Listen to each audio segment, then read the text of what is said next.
Há 2000 anos atrás, uma multidão caminhavam na estrada que subia de Jericó para Jerusalém. Muitos foram apanhados em pensamentos sobre a Páscoa. Todos, exceto um, ignoravam o que ocorreria fora de Jerusalém na véspera da Páscoa. Em sua mente estava o seguinte: sua jornada final, sua traição, sua última ceia com os 12 que agora caminhavam com ele, sua agonia em um jardim.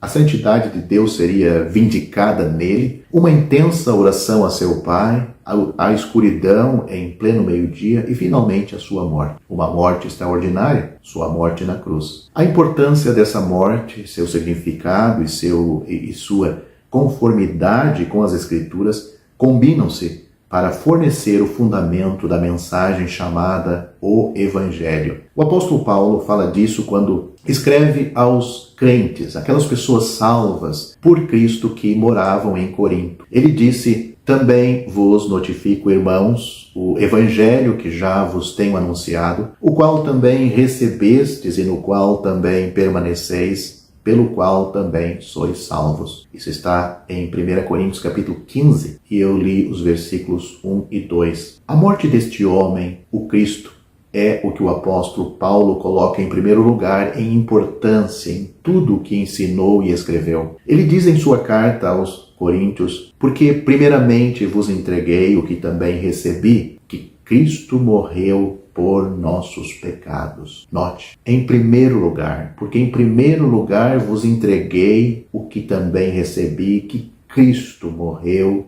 por nossos pecados. 1 Coríntios capítulo 15, versículo 3. Antes de sua salvação, Paulo sabia que Jesus havia morrido e com zelo religioso consentiu na morte e na prisão daqueles que afirmavam em crer que esse Jesus era Senhor e Cristo. Era o Salvador dos pecadores, era o Messias de Israel. Enquanto estava no caminho para Damasco para perseguir os cristãos, Paulo encontrou este Jesus e sua vida mudou quando ele percebeu que o Messias era aquele Jesus a quem ele perseguia. A história talvez todos saibam, mas se não sabe, está registrado em Atos capítulo 9, versículo 5, capítulo 22, versículo 8 e capítulo 26, versículo 15. Paulo pregou primeiro o que ele havia recebido diretamente e aquilo que efetuou uma mudança eterna em sua vida. O fato importantíssimo de que Cristo morreu por nossos pecados para nos salvar da perdição eterna. A morte de Cristo é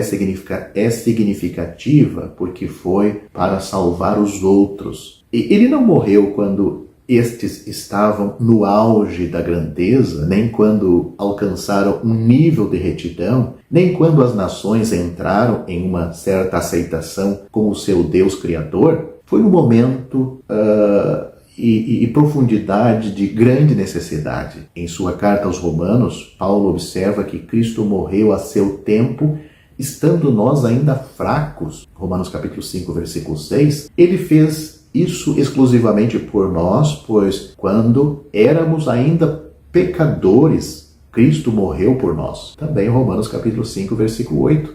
Em 1 Coríntios capítulo 15, Paulo destaca que a morte de Cristo atende à nossa maior necessidade. Cristo morreu por nossos pecados. Isso está no versículo 3, como eu já citei. Cristo não morreu por seus próprios pecados, pois ele não tinha nenhum. Ele morreu por nossos pecados. Paulo escreveu a Timóteo e disse: esta é uma palavra fiel e digna de toda aceitação, que Cristo Jesus veio ao mundo para salvar os pecadores, dos quais eu sou o principal. Deus, nosso Salvador, quer que todos os homens se salvem e venham ao conhecimento da verdade, porque há um só Deus e um só mediador entre Deus e os homens, Jesus Cristo, homem, o qual se deu a si mesmo em preço de redenção por todos, para servir de testemunho a seu tempo. Isso está em 1 Timóteo capítulo 1, versículo 15, e também 1 Timóteo, no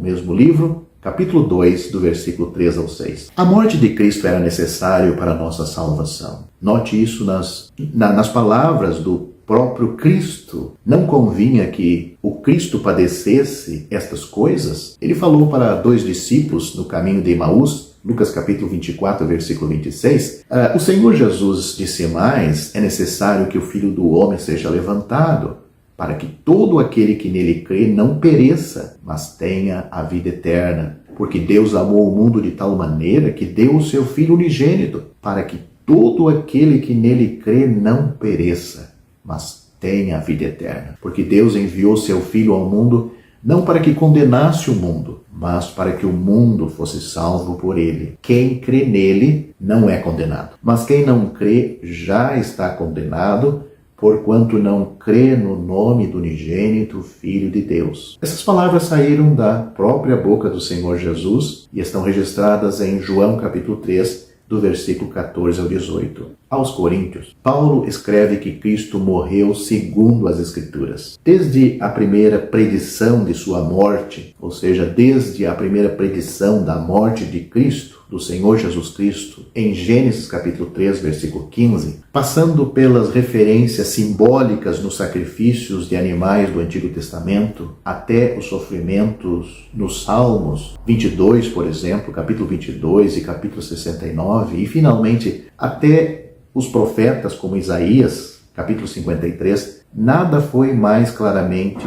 prefigurado e predito, e nada mais foi tão pontual e plenamente realizado. Sua morte, seu propósito em comprar a redenção para nossos pecados e seu cumprimento na cruz estava de acordo com a palavra de Deus. O fundamento da mensagem do Evangelho é este: Cristo morreu por nossos pecados, segundo as Escrituras, e que foi sepultado e que ressuscitou ao terceiro dia, segundo as Escrituras. Isso está no versículo seguinte de 1 Coríntios capítulo 15, ou seja, acabei de ler o versículo 13 e o versículo 4. A morte de Cristo vem primeiro porque executou o contrato de redenção eterna, sem o qual vidas não podem ser mudadas eternamente. É significativo porque foi nossos pecados. É de acordo com a palavra de Deus, dando à mensagem do Evangelho sua confiabilidade. A que conclusão posso chegar, a não ser que a salvação baseada na Bíblia é fundamentada unicamente na morte de Cristo pelos meus pecados? A Bíblia diz que, pela graça, sois salvos por meio da fé, e isto não vem de vós, é dom de Deus, não vem das obras, para que ninguém se glorie. Efésios capítulo 2, versículos 8 e 9. Paulo escreveu uma carta a um irmão chamado Tito, e nesta carta ele diz o seguinte: porque também nós éramos noutro tempo insensatos, desobedientes, extraviados, servindo a várias concupiscências e deleites, vivendo em malícia e inveja, odiosos e odiando-nos uns aos outros. Mas, quando apareceu a benignidade e o amor de Deus, nosso Salvador, para com os homens, não pelas obras de justiça que houvéssemos feito, mas segundo a sua misericórdia nos salvou pela lavagem da regeneração e da renovação do Espírito Santo, que abundantemente derramou sobre nós por Jesus Cristo, nosso Salvador, para que, sendo justificados pela sua graça, sejamos feitos herdeiros, segundo a esperança da vida eterna. Essas palavras estão registradas em Tito, como já disse, no capítulo 3, e eu citei do versículo 3 ao 7. Damos graças a Deus que o apóstolo era apóstolo de Jesus Cristo, o Salvador, e com sua mensagem levou alívio àqueles corações que querem ser salvos da perdição eterna e não sabem como. Paulo, quando pregava, ele estava cumprindo a ordem do Mestre, que mandou pregar o perdão em seu nome a todo aquele que se arrepende. Lucas capítulo 24, versículo 47. A resposta alegre que Paulo deu a todos os que estivessem angustiados com o problema de sua salvação foi esta: crê no Senhor Jesus Cristo e serás salvo. Atos capítulo 16, versículo 31.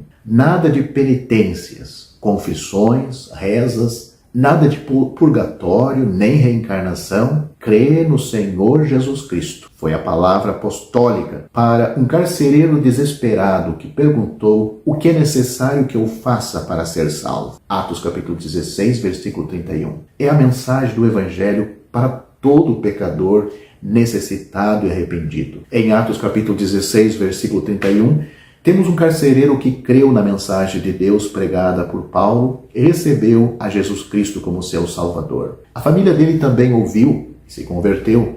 Foram batizados como cristãos e o carcereiro, cheio de gozo, alegria por sua salvação, mostrou a sua fé pelas suas obras de amor em aliviar as dores de Paulo e Silas, que recentemente tinham sido açoitados e presos, mas que agora eram seus novos irmãos. Para você que me ouve ou me ouviu até aqui, reconheces que também precisa desta salvação? Um dia você terá que se encontrar com Deus. Estás em condições para fazer isto? Os teus pecados estragam a tua alma, condenam-te diante de Deus e te levarão à perdição eterna. Cristo morreu para te salvar e o sangue dele pode te purificar de todo pecado. Assim diz Deus: quem tem o Filho tem a vida. Recebe o Filho de Deus como teu Salvador pessoal pela fé agora e serás salvo.